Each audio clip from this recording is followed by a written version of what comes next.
to Duke, Reid.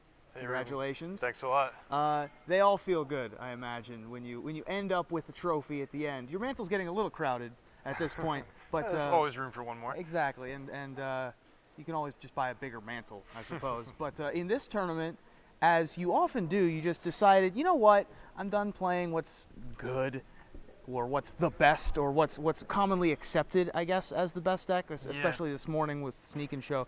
You played what you knew, which is often the correct way to go. And some of your favorite cards, you played, it wasn't even no Bant, it was like Maverick with blue in it. Yeah, exactly. So why did you decide to play that in this tournament? Well, exactly like you said, I came here, you know, with the purpose of being really cutthroat in the Invitational.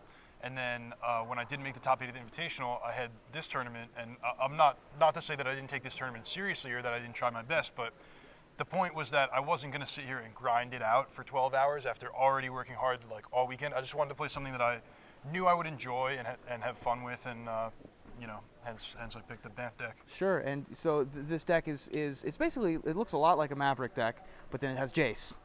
Yeah. Right, and so that's basically what the game plan is that you sort of build up the board with Knight of the Reliquary and some exalted creatures, but you have the blue late game stuff to be able to put it over the top. Is that generally how the deck typically plays out? The key card in the deck, in my opinion, is Noble Hierarch, and you know, just by coincidence, it produces blue mana, but also casting Jace before you're supposed to be allowed to cast Jace is one of the easiest ways to get, you know, like nice smooth wins in Legacy.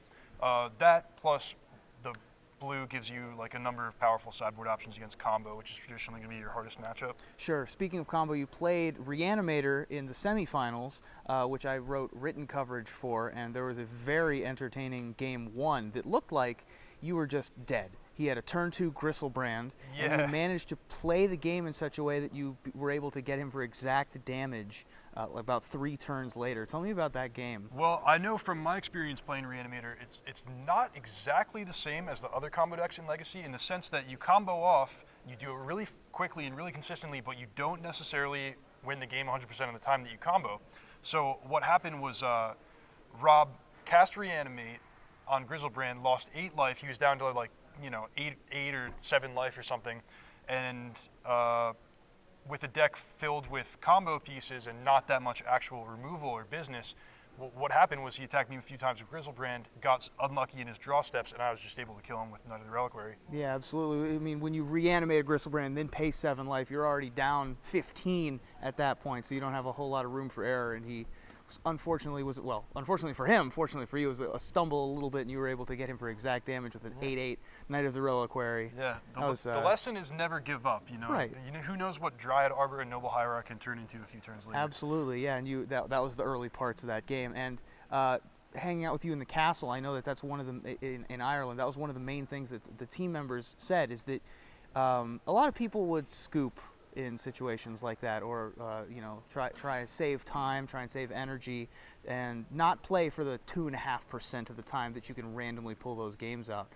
But you play 100% until you're actually dead. Yeah, which I think that's what it's all about, really. Yeah. I mean, well, why even play if you're not going to try your hardest? Fair enough. And so that's the end of this tournament. That's the end of this weekend. What do we have coming up for you soon?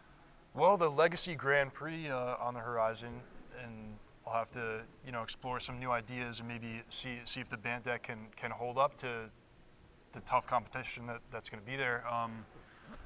But yeah, beyond that, there are a few more Grand Prix in the United States and Invitational in Las Vegas coming up in a few months. So I'll be working hard on Standard and Legacy. Absolutely. And one last question. Our interviewing got quite the response so far. Have you seen it yet? I haven't watched it yet. Okay, no, it's really, it's good stuff. If you guys should check it out on YouTube.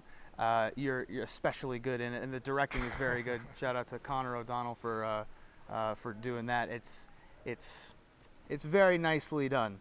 Right. And so congratulations once again, Reid. Thanks a lot, Reid. Reid Duke, your Legacy Open champion. Congratulations again, and we're going to toss it back to the booth. That's it for me from the sideboard.